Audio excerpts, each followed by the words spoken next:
doctors from Complete Care Animal Hospital in Mount Vernon, Ohio, and this is my kitty Polly. And we are going to demonstrate today on how to properly place a Seresto collar. So we have a lot of patients that are on these collars that people purchase here, get other places, and these collars are great. They really help, and they're really great flea and tick prevention. So we want to make sure that you're getting a good product, that it should be sealed. There's a lot of counterfeit products that I've seen people bring in that are in these kind of tins that aren't the proper product. So I want to make sure everything's labeled properly. The collar should look like a gray collar. And so we've opened our collar up, and we're going to go ahead and put this on here. I like to do it sitting up on something because I feel like our kitties are better behaved that way. We're going to click it through.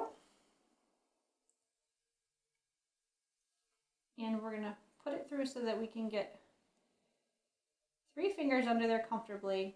Now, I have pretty skinny fingers, but 3 fingers underneath the collar is really nice. So you can see this is snug.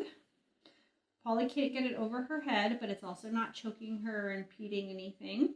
And then I like to use nail trimmers to trim off the excess so that that's not flopping around and bothering the patient. So then that collar's fitted and she's ready to go. If it's too loose, we don't want her to get, I've seen patients get their mouths underneath of it and other things trying to get it off. So we certainly want to make sure that it's snug so that it doesn't get caught in anything and hurt her.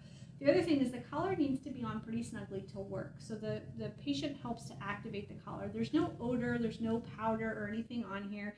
A lot of people will think of like the traditional flea and tick collars that are pretty gross that that they still sell in the stores and don't work very well.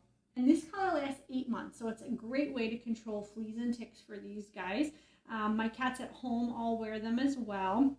They come with these little reflectors too, if you have kitties that go indoor, outdoor, that you can put the reflectors on. Now, Miss Polly doesn't go outside; she lives here at the hospital, and so she doesn't need to put these on. So we won't manage to do that. But please, please, please make sure that it's nice and snug. Again, we see a lot of times where owners have these collars on way too loose, and if they're on loose, they're not going to work, and your pet can potentially get hurt by it. So we want to make sure that we keep that on there.